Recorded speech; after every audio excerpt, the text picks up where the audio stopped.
Kiinteistö Oy Irmanin pesä on tämmöinen tyypillinen Olarin tai tämän Kuitinmäen alueen kerrostalo, joka on tuossa 60-70-luvun vaihteessa rakennettu, ja siinä on nämä alueelle tyypilliset ongelmat myös näissä rakenteissa, eli tuuletusrako puuttuu ja lämmön eristystäkään ei mitenkään hurjasti ole, ja se on aiheuttanut sitten näitä ongelmia ja jopa vaaratilanteita, että siellä on ruvennut murtumaan tiiliä ja niitä on tullut alas, ja siinä vaiheessa on lähdetty sitten suunnittelemaan kokonaan tätä julkisivua uusiksi.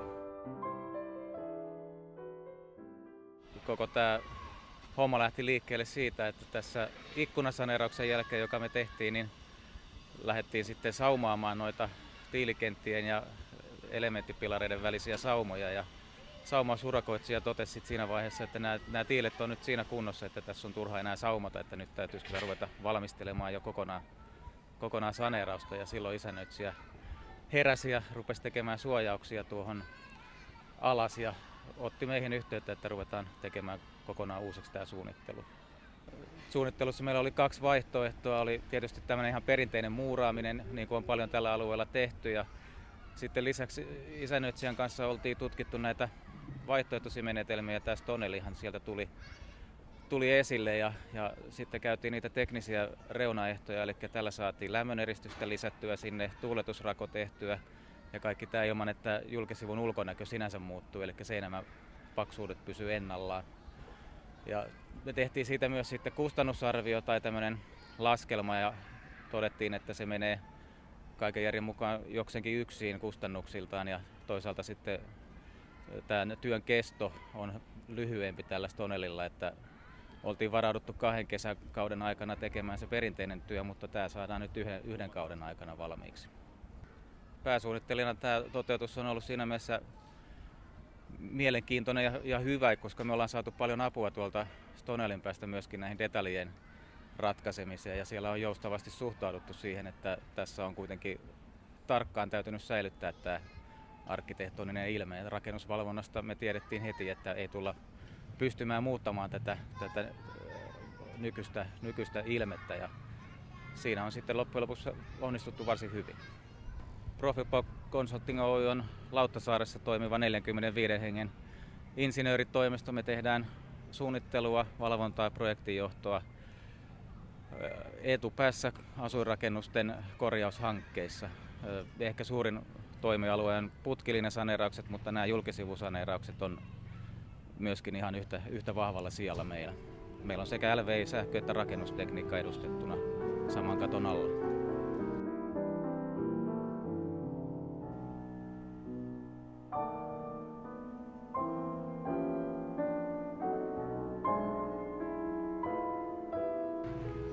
Suomen lähiökunnostajat on erikoistunut julkisivurakenteiden kunnostamiseen ja myös uudiskohteiden tekoon. Mulla itselläni on tuommoinen lähes 20 vuoden kokemus julkisivurakenteesta, ja tässä kohteessa nyt ensimmäisen kerran olen tekemisissä Stonel-elementtien kanssa, ja ratkaisuna oikein mainio.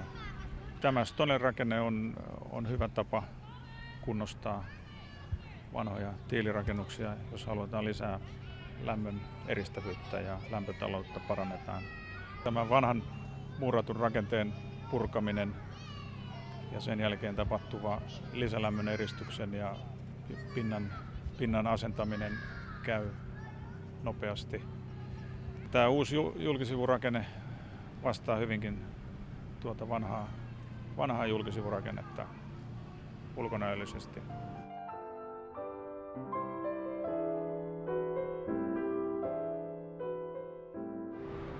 Taloyhtiölle suurimmat hyödyt oli se, että arkkitehtuuri saatiin säilymään Stonelillakin tehdessä. Lämpöarvo saatiin huomattavasti paremmaksi, eli täällä on eristys lähestulkoon tuplaantunut Ja sitten tietysti kylmät sillat kaikki on otettu pois. Ja sitten vielä niin ehkä tärkeimpänäkin, tai ei, lämpöarvo tietysti on tärkein, mutta että toi urakka-aika saatiin minun mielestä jopa puolitettua perinteiseen nähden. Tähän projektiin minä tulin mukaan vuoden 2009 tammikuussa. Ja sitten tätä projektia lähdettiin viemään eteenpäin sillä lailla, että helmikuussa 2009 niin tehtiin malliasennus omalla asennuksella ja sen tiimoilta sitten on suunnittelussa eri vaiheissa ollut mukana auttamassa ja yhtenä Stonellin jäsenenä. Toki siinä on ollut muitakin. No haastavinta tässä projektissa on ollut, voisi sanoa, tämä arkkitehtuurin säilyttäminen. Ja tässä ollaan jouduttu muokkaamaan, malli tehtiin 1/3 tiililimityksellä niin muovautumaan vanhaan arkkitehtuuriin kirjaimellisesti. Pääsuunnittelijan kanssa yhteistyö on ollut äärimmäisen kehityshakuista ja joustavaa. Eli siinä täytyy antaa iso kiitos pääsuunnittelija Jussi Eroselle.